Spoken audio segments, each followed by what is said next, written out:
तो hello students, आपके सामने रीजनिंग के जितने भी पैटर्न्स आते हैं उसमें एक सर्कल पैटर्न्स तो ज़रूर आता है। तो मैं यहाँ पर आपको कुछ इंपॉर्टेंट सर्कल पैटर्न्स बताने वाला हूँ जो आपके हर कॉम्पिटिटिव एग्जाम में आएंगे। तो देखिए, आपके सामने एक पैटर्न दे रखा है, ये फर्स्ट पैटर्न है।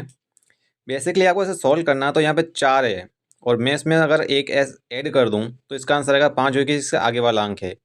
वैसे ही अगर मैं 5 में अगर 2 जोड़ूँ तो यानी कि ये 7 आ रहा है। तो आपको कुछ पैटर्न समझ में आ रहा है?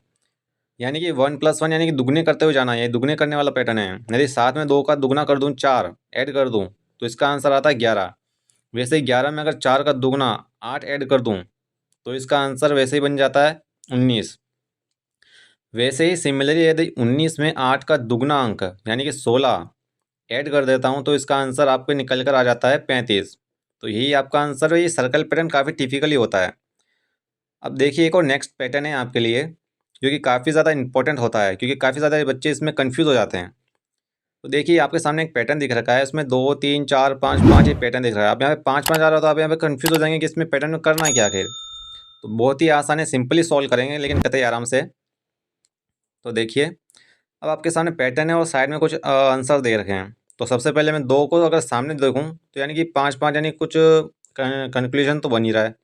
तो अगर 2 में 2 ऐड कर देता हूँ या फिर 2 में 2 मल्टीप्लाई कर दूँ तो इसका आंसर आता है 4। अगर उसमें 1 ऐड कर देता हूँ तब इसका आंसर निकल के आता है 5। यानी कि ये जो पैटर्न होता है यानी 2 से 2 मल्टीप्लाई का है, यानी कि 2 मल्टीप्लाई प्लस 1। उसी तरह अगर 3 में 2 मल्टीप्लाई कर दूँ और उसमें 1 जोड़ दूँ तो इसका आंसर सामने वाला निकल के आता है 7।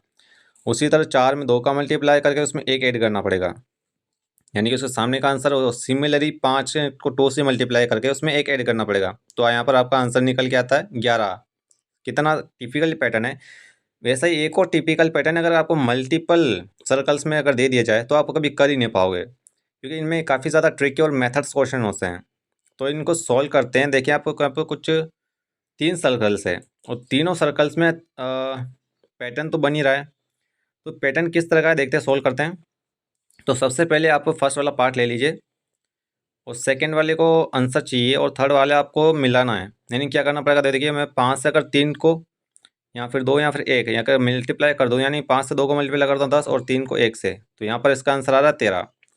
वैसे अगर 6 से मैं 5 को मल्टीप्लाई कर दूँ या फिर 4 को तो इसका आंसर काफ़ी निकालना पड़ेगा। तो काफ़ी टिपिकली क्वेश्चन होता है। 5 को 1 से मल्टीप्लाई करो तो इसका आंसर आता है। यानी कि आपको ऊपर नीचे या फिर आमने सामने की संख्याओं को मल्टीप्लाई करके या फिर उनको जोड़ के घटा के इसका आंसर लाना पड़ता है। उसी तरह अगर 4 में से 3 का मल्टीप्लाई करो जो उसकी ऊपर वाली संख्या है और 5 में से 1 का, तो इन दोनों को लास्ट में अगर जोड़ देता हूँ तो इसका आंसर आता है 17। यानी कि ये परफेक्ट मेथड्स बन रहा है। इसी टाइप का एक और टिपिकल मेथड से थोड़ा सा डिफरेंट है इस पार्ट से। तो देखिए कैसे करना है। 3 सर्कल से 3 पार्ट है, वैसे कि वैसे ही है, लेकिन इनमें थोड़ा सा डिफरेंस है संख्याओं का और इसके पैटर्न का। तो फर्स्ट पैटर्न सॉल्व करते हैं। तो 12 में से अगर मैं 6 माइनस कर देता हूँ तो इसका आंसर आता है 6, और उसी तरह अगर 5 में से 2 माइनस कर दूँ तो इसका आंसर आता है 3। पिछली बार हमने उसमें मल्टीप्लाई किया था लेकिन इस बार हमें माइनस करना पड़ा। तो इस तरह के पैटर्न्स आते हैं, प्लस माइनस और मल्टीप्लाई, और कई बार डिवीजन के भी आते हैं।